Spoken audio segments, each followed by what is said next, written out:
In this video, I want to talk about 3 mistakes I made as a beginner reseller so that you guys can avoid some of these same mistakes. The first mistake that I made was that I did not spend enough money on profitable inventory. At any given point in 2021, my inventory valuation, basically that's a metric on Inventory Lab that shows you how much your inventory is worth at its buy cost, was anywhere between $4,000 and $8,000. And while $4,000 to $8,000 is a lot of money, for an inventory-based business where the amount of inventory you have available for sale equates to the amount of sales that you get, $4,000 to $8,000 isn't enough to be making a ton of money on Amazon in most cases. At this point, I was coming out of the book world, restock limits had happened, I was learning RA and transitioning into OA, and I was not used to having tens of thousands of dollars worth of inventory at Amazon at any given point. As the year progressed and I started to learn how to do eBay to Amazon and some regular online arbitrage, I discovered that using something like a 0% APR card was really going to help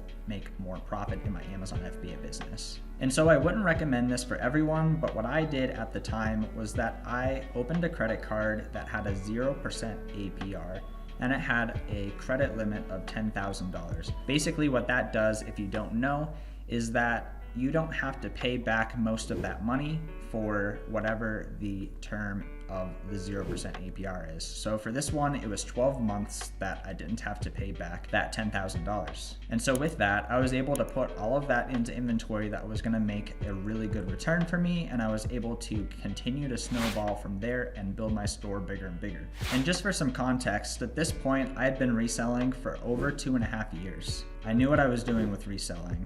I was making a full-time income with it. I would highly not suggest putting tens of thousands of dollars into something that you don't understand. And so once you understand the profitability and how your business actually works, putting a lot more money into your business is really gonna catapult your results.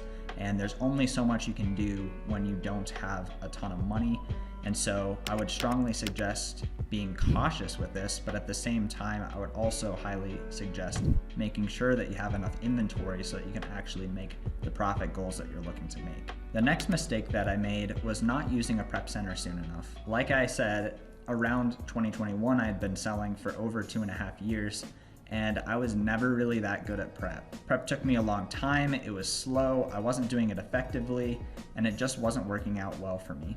And at the time I knew about prep centers, but I'd kind of come from a background where I didn't really trust anyone, and the idea of sending thousands of dollars to a prep center without them scamming me made absolutely no sense. It made no sense that I would pay them $200 to $300 to $5,000 worth of stuff. Like, why wouldn't they just cut the cord and be done with it? Like, how does that work out financially for them? I mean, they'd go to jail, but if they got caught, it just didn't make sense to me at the time. Then I decided to give it a go. I sent not a ton of stuff, but some stuff. They shipped my stuff as planned, and I sent them more, and things continued to work out really well. And I've been using a prep center ever since, with only some minor issues in the grand scheme of things. Using a prep center has saved me so much time, and I've been able to reinvest that time back into getting better at sourcing, and that's catapulted me even further in my Amazon FBA business.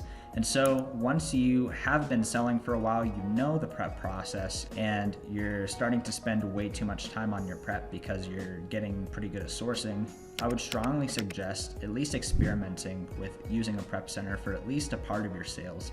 I think you're really gonna enjoy the results of that. And then the third mistake that I made as a beginner reseller was not caring about my return rate. And there's definitely a fine line to this. Being extremely picky and crying about a $40 return when that's a small percentage of your inventory is also a beginner mistake. Also, just saying, I have a lot of returns and I need to just sell more inventory and not fix the return problem is also a beginner mistake.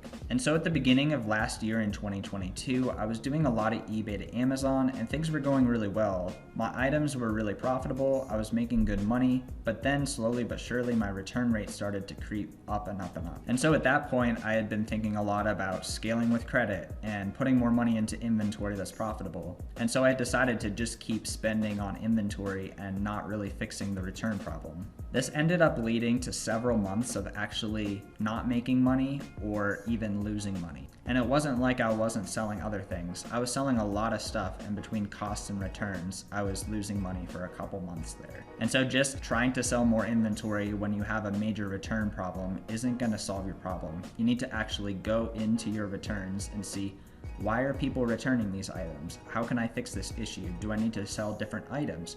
Do I need to test my items? Do I need to make sure that I'm not buying open box things? You need to actually look at your returns and figure out what's going on and make a change in your business. That way these returns don't mess with your cash flow and your profitability in the long run. The 3 mistakes I made as a beginner reseller was not spending enough money, not using a prep center soon enough, and not caring about my return rate. Hope you guys have a great rest of the day. Take care.